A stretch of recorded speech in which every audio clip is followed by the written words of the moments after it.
Hello friends, welcome to home taste சமையல். இன்னைக்கு நம்ம சேனல்ல வெறும் ரெண்டே பொருளை வச்சு ரைஸ்க்கு சைட் டிஷ் எப்படி மேக் பண்றதுன்னு பார்க்கலாம் வாங்க. வீடியோக்கு போறதுக்கு முன்னாடி கீழே இருக்க லைக் பட்டனை பிரஸ் பண்ணிட்டு சப்ஸ்கிரைபும் பண்ணி வச்சுக்கோங்க. வாங்க வீடியோக்குள்ள போலாம். முட்டைக்கோசை சின்ன சின்னதா கட் பண்ணி எடுத்துக்கோங்க. இதை நாங்க கோபீஸ்ன்னு தான் சொல்லுவோம். யாரெல்லாம் எங்களை மாதிரி கோபீஸ்ன்னு சொல்லுவீங்க கமெண்ட் செக்ஷன்ல கமெண்ட் பண்ணுங்க. இது போல சின்ன சின்னதா கட் பண்ணி எடுத்துக்கிட்டு இதை ஒரு பவுல்ல ட்ரான்ஸ்ஃபர் பண்ணி எடுத்துக்கோங்க. நான் இன்னைக்கு பாதி கேபேஜ் அப்படியே எடுத்திருக்கேன். நீங்க எவ்வளவு கேபேஜ் எடுக்கிறீங்களோ அதுக்கு தகுந்த மெஷர்மெண்ட்டை அட்ஜஸ்ட் பண்ணிக்கோங்க. ஸ்டார்டிங்லேயே என்ன செய்யுங்க, ஒரு குக்கர்ல 50 கிராம் அளவுக்கு கடலைப்பருப்பை எடுத்து அதை நல்லா வேக விட்டு எடுத்துக்கோங்க. இந்த மாதிரி பாருங்க, கடலைப்பருப்பு எவ்வளவு நல்லா நசிஞ்சு வருதுன்னு இந்த அளவுக்கு வெந்திருக்கணும். இப்போ நம்ம கேபேஜை நல்லா வாஷ் பண்ணி தண்ணியெல்லாம் வடிகட்டி எடுத்துக்கிட்டு கடலைப்பருப்பு வேக வச்ச தண்ணியிலேயே இந்த கேபேஜையும் ஆட் பண்ணிக்கிட்டு நல்லா கலந்து விட்டுக்கோங்க. இப்போ அது கூடவே ஒரு முழு பூண்டை உரிச்சு வச்சிருக்கேன், அதையும் ஆட் பண்ணிக்கிறேன்.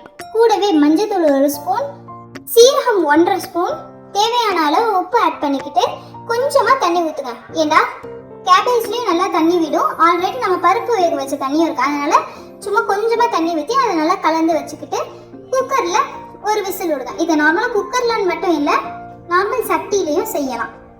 நான் இதுல காரத்துக்கு ஒரு முழு மிளகாய் ஆட் பண்ணிக்கிறேன். அது கூடவே கொஞ்சமா தாளிக்கிறதுக்கு எடுத்து வச்ச வெங்காயத்துல கொஞ்சோன்னு இதுல ஆட் பண்ணிக்கிட்டு லிட்டை க்ளோஸ் பண்ணிட்டு விசில் விட்டுட்டேன். மறக்காம அந்த லைக் பட்டனை பிரஸ் பண்ணிட்டு அப்படியே சேனலை சப்ஸ்கிரைபும் பண்ணி வச்சுக்கோங்க. அப்பதான் நான் போடுற வீடியோஸ் ரெகுலரா உங்களுக்கு அப்டேட் வந்துகிட்டே இருக்கும். பாருங்க, இப்ப நல்லா வெந்துருச்சு. இது கூடவே நான் அரைச்ச தேங்காயை கரைச்சி விட்டுக்கிறேன். இப்போ இது நல்லா வெந்துருச்சு.